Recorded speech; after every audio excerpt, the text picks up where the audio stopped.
During a Thanksgiving dinner in Darien, Illinois, a family talks about a couple's current dilemma of planning a wedding. The couple is Satomi and Owen. Satomi insists that they receive no help from her parents. Her parents respect her decision and tell her that they're proud of the person she's becoming and the good man she's with. On the drive home, however, their expressions show there's more going on. Despite the quiet drive, the couple hold hands to show that they're struggling through a situation together. Once they get home, they find a man in a suit waiting for them. The man greets them and says that he needs to speak to Owen. Outside, Owen tells the man he just needs more time. When he returns inside, we learn that the man was from their bank. Satomi asks Owen when he started again, hinting at a possible gambling addiction. Immediately after, we learn that yeah, it kinda was. He admits that he started playing poker in the office, and then he started playing outside the office. After hearing this, Satomi blows up because they're still trying to pay off from the last gambling fiasco. Owen insists that an order from a contractor is happening and will save them, but Satomi asks him what if it doesn't happen. The two discuss possible places they can go to for a loan, but none work out. Satomi then suggests they use her grad school money, but Owen dismisses the idea, but says he appreciates Satomi going that far, and then embraces her for not giving up on them. While the two are in bed, Satomi can't sleep, and so she gets up and drives off to Owen's office. Exacerbated by the fact that she couldn't find any answers, she heads back to her car. Just then, she witnesses two meteors colliding. The red-streaked meteor crash lands next to her, sending her falling down a pit.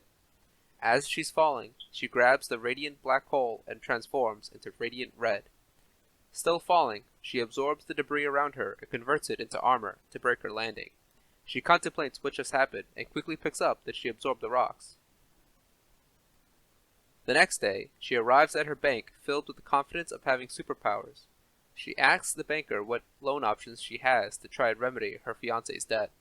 The banker says there's nothing they can do for them because of Owen's financial history. Satomi insists her history is different and to pull up her own account. But in doing so, the banker tells her that the account is empty with her 10 grand gone. Satomi waits at home for Owen to arrive, and when he does, she asks her where's her money. Owen plays dumb, to which she explodes that he forged her signature and emptied her account. They argue over how she could have helped him if she just knew from the beginning. He reveals that the situation is worse than she thought, and says she shouldn't have gotten involved. He also says she doesn't know how any of this works because she's just a teacher. He continues to berate her until she punches a wall and brings up that they're in this because of him, and will lose all the house because of him. She storms out of the room saying she can't do this anymore. Before she leaves the house though, Owen says she's right and that he's sorry. He actually apologizes for everything and for himself. He admits that it's all his fault and that he can't do anything without her and begs her not to give up on him. And the two hug. We cut to Satomi in her car when she walks over to another car and starts absorbing it for armor, and then walks towards the bank. I wonder if she's purposefully transmuting the matter to disguise herself to look like a man. If so, it's a really smart move. Owen awaits at home, nerve-wracked when Satomi kicks open the door. He asks her what she did, and she replies, I handled it, with 2 duffel bags full of money. I was too hard on issue 6.